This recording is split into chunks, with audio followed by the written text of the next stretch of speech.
Tai Tadai papasako, kaip tu laikaisi po visų traumų, negalėjimo žaisti. Gerai, iš tikrųjų, galų gale pasveikau.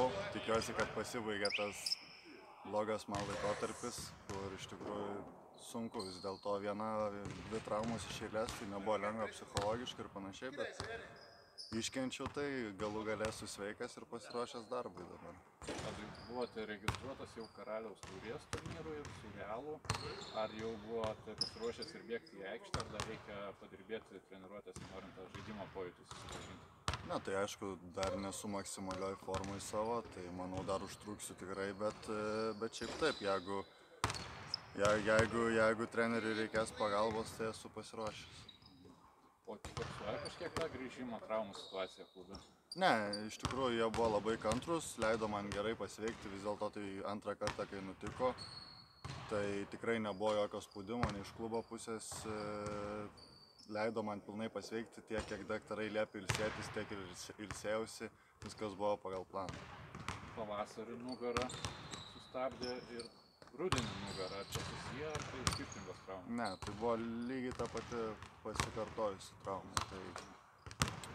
Tik stuburo slankstelis kažkas ten? Taip, tiesiog buvo nedidelis streso įtrūkimas, nėra ten nieko, nėra jokia tragedija, tiesiog kad ta trauma jinai labai ilgai gyja. Dėl to reikia ilsėtis, kai nugara negali praktiškai nieko daryti. Ten nieko baisaus, ten viskas gražiai užgyja ir pamiršti tai. Tau prieš tą sezoną lyg jau buvo prognozuota, kad tu kaip ir žaisi šitą komandą, bet jis skolinimo ir taip toliau. Kiek sudėtinga psichologiškai buvo, kai prieš tokį, galimai karjeros aukštesnį etapą tau taip traumą? Nebuvo psichologiškai nieko iš tikrųjų, nieko nei išsigandau, nežinau, nei labai apsidžiaugiau, ta prasme jau 18 metų buvau čia, praleidau visą sezoną. Tai gal vienintelė mintis buvo, kaip seksis, vis dėlto manau, kad paskolinimas praeitų metų, aišku, pirma pusė labai nepasisekė, negavau žaisti ir buvo visiškai nepavykęs sprendimas, bet po to nuvažiavau į Kėdainius ir iš tikrųjų per daug negalvojau, ar koks ten lygis, ta prasme dabar visi žino, koks Lietuvos krepšinio lygos lygis, tai tikrai aukštas ir manau jauniem žaidėjom, kai man, sakykime, žaist daug minučių, nesvarbu Kėdainiuose, Žalgirį, Lietkabelį, ar kur, manau, yra labai svarbu. Ir iš tikrųjų man irgi prireikė laiko, kad Kėdainiuose apsiprasčiau ir panašiai, bet po to pradėjau žaisti ir tikrai vėl pradėjau jausti tą savo žaidimą. Tai dėl to gal iš mano pačio pusės buvo noras dar metus kažkur pažaisti, bet tai buvo klubo sprendimas ir man nieko nelieka daugiau, tik tai su jos. Paskubėjo, kad ta pati trauma atsinaujino, ar kaip taip sutapo?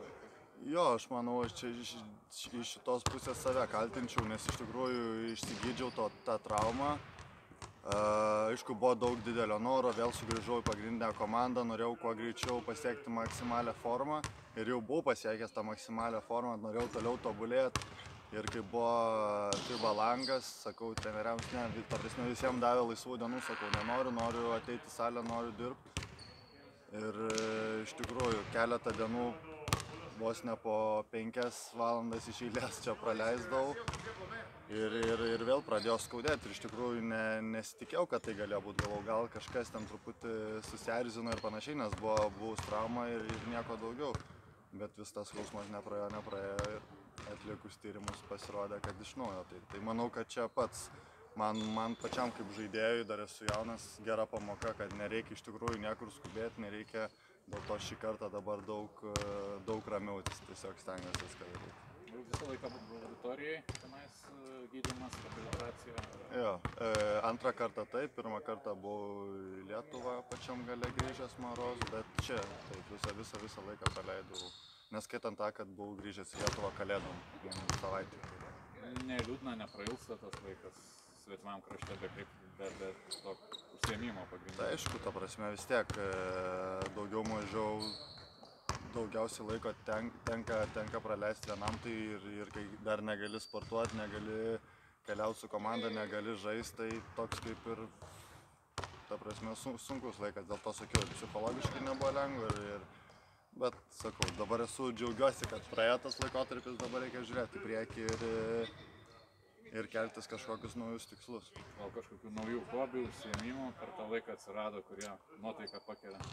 Ne, iš tikrųjų neatsirado nieko. Tada ar gaila, kad nepavyko, ta trauma sutrukdė, galbūt būtų šansas Lietuvos rinktinės marškinėlius pasimatuoti atrankos varžybose? Tai, ta prasme, čia galim spėlioti, ko man labai gaila, iš tikrųjų buvo labai norėjau U20 mečių rinktinį. Iš tikrųjų ir treneris laukė ir su komandos draugais buvau kalbėjęs, tikrai turėjom labai gerus šansus, manau, tais paskutiniais metais laimėti aukso medalius, tai ir aš tikėjausi, kad spėsiu pasveikti, bet galų gale nespėjau ir tada tikrai žiauriai buvo liūdna, nes, kaip sakau, mano šansai buvo geri laimėti, o tas toks liko, kad nepasisekė sužais paskutiniais metais už savo rinktinę, tai dėl to liūdna. Čia dėl vyrų rinktinės, tai anksčiau ir vėliau, manau, ateis šansas ir priklausys nuo manęs, pasinaudosiu aš jo ar ne. Vitorijoje dabar toks kaip Baltijos klubas, gali rugpjūtį paminėti Baltijos kelią, nes yra ir Arturas, ir Sanderis, Latvis Estas, lietuvis. Ar klubas atsigręžė į šitą regioną gal po pačio, kaip sakant, prašymą?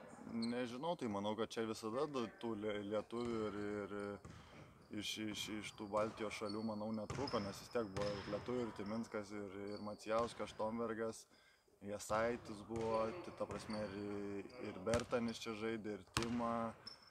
Dabar čia, aišku, ta prasme, turbūt buvo dar daugiau tų pavardžių, tai dėl to ir, manau, nemanau, kad jie būtent atkreipė į tą, nežinau, gal taip gaunasi. Nuo senų laikų jau. Taip. Sako, ne? Apie rytojus rungtynes. Kaip atrodo komandų situacija, traumas, turint omeny ir vieną ir kitą pusę pjauna, turnyro lentelė irgi tokia įtempta abiem komandom. Jo, mums labai svarbios rungtynės, manau, taip kaip ir Žalgiriui.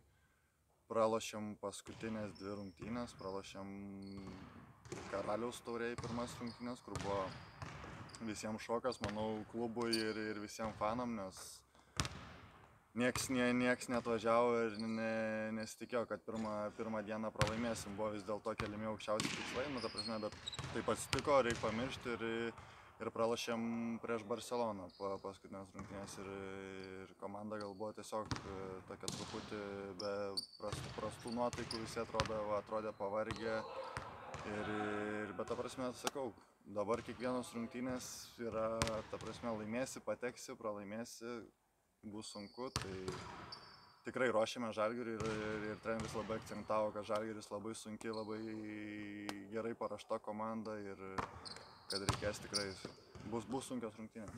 Jums skausminga buvo ir ta Šengelijos netektis, kiek jo nebuvimas keičia visą komandos veidas? Jo, tai manau vis tiek pasikeitė kažkiek, nes visi praktiškai, ta prasme, daugiausiai kamuolių būdavo skiriama Šengelijai.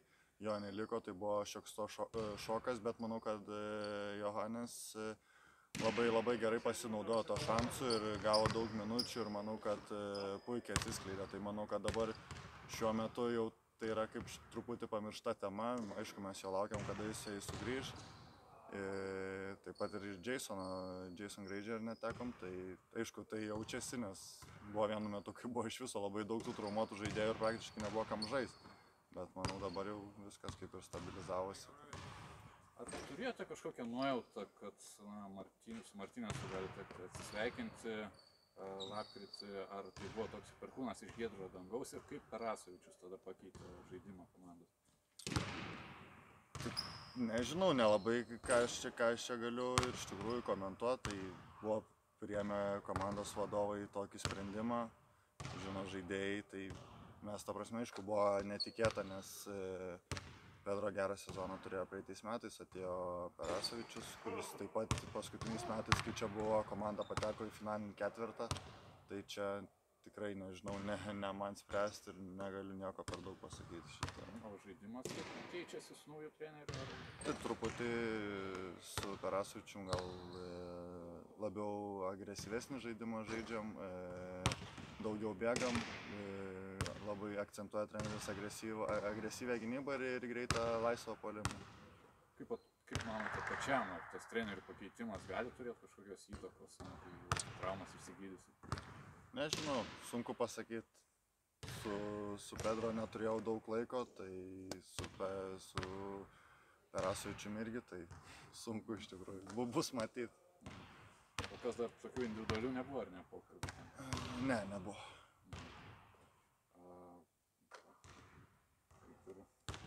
Dar norėjau pasitikslinti kontraktas iki 22 metų, ar ne pačio. Dar gal galėtumėt, kokie tikslai, ar čia išbūti, pratęsti, ta prasme, ar čia su Vitorija tą ateitį vis tiek palaisėjo?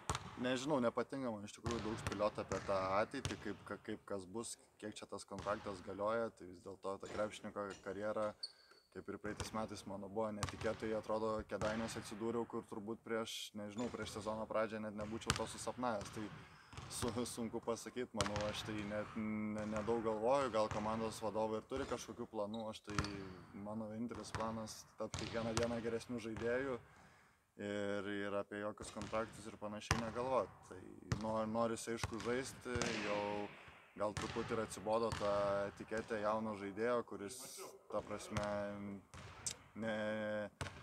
negauna daug minučių ir sakykime, nėra gal toks svarbus, tai norisi jau žengti tą žingsnį, aišku, reikia ir pačiam, vis dėlto buvo trauma ir panašiai, nebus lengva, bet jau norisi iš tikrųjų iš savo pusės pradėti žaisti ir ant suolo iš tikrųjų užsisėdėti tokiam jaunam amžiui, mano manimu, tikrai nėra gerai.